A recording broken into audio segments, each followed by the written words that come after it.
পর্দায় নতুন জার্নি। পরশুরাম ধারাবাহিক প্রথম থেকে টলানো যে প্রায় অসম্ভব বলে মনে হচ্ছে।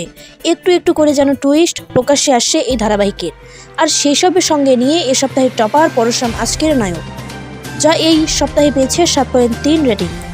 এই সপ্তাহে যৌথভাবে তৃতীয় স্থানে রয়েছে রাঙামাটি ও প্রফেসর বিদ্যা ব্যানার্জি।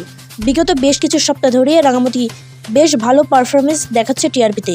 এর সঙ্গে পর্দায় জার্নি শুরু করে এ সপ্তাহে যৌথভাবে দ্বিতীয় স্থানাধিকারী এই ধারাবাহিক। এই সপ্তাহে দুই ধারাবাহিকের প্রাপ্ত নম্বর 7.2।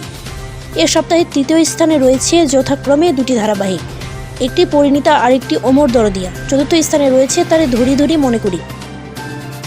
পল্লবী বিশ্বরূপের ধারাবাহিক প্রাপ্ত নম্বর এসেছে 6.8 রেটিং। সেরা 5-এর জায়গা করে নিয়েছে আরও একটি ধারাবাহিক লক্ষ্মী ঝাঁপি, পেয়েছে 6.4। এ সপ্তাহে নাম্বার কমেছে জিতু শিরিনের ধারাবাহিক চিরদিনই তুমি যে আমার। ধারাবাহিকের বিভিন্ন পর্বে টুরিস্ট আনার পরেও টিআরপির তালিকায় নাম্বার বাড়ছে না। এ সপ্তাহে ষষ্ঠ স্থানে জায়গা পেয়েছে এক সময়ের বিতর্কিত ধারাবাহিক। এর সঙ্গে জায়গা ভাগ করে নিয়েছে এ সপ্তাহে আমাদের দাদামণি সিরিয়ালের সঙ্গে পেয়েছে 6.0 রেটিং। এ সপ্তাহে 5.9 রেটিং নিয়ে সপ্তম স্থানে রয়েছে বেশ করেছি প্রেম করেছি ধারাবাহিক। গত সপ্তাহে থেকে কিছুটা ভালো রেটিং এ সপ্তাহে চিরসকার। এ সপ্তাহে জোয়ার ভাটা ধারাবাহিকের সঙ্গে যৌথভাবে অষ্টম স্থানে রয়েছে দুই ধারাবাহিকের প্রাপ্ত নম্বর 6.8।